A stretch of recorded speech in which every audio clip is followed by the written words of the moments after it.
Rakkoon dhufeera ni beekna,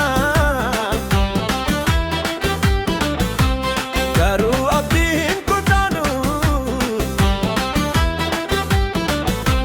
Seenaa keenya guddaadha, akka salphaa hin badu. Biyya keenya ni jaallanna, onnee keessaa ni qabna.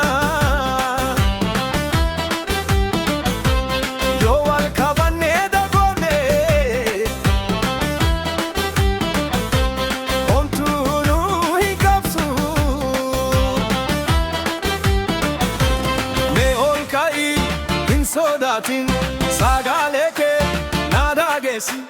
Halkan darbu barii ni dhufa, biyya keenya irratti haa tokkummaan. Oromoo ka'ii Finfinneen jedhume, tokkummaan ni ijaarara.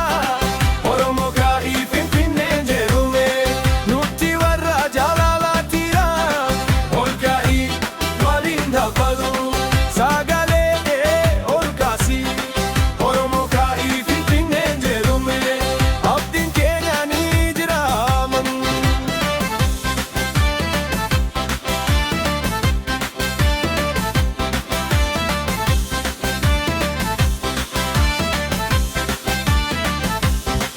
Yeroo rakkina keessa jirru wal tumsuu qabna.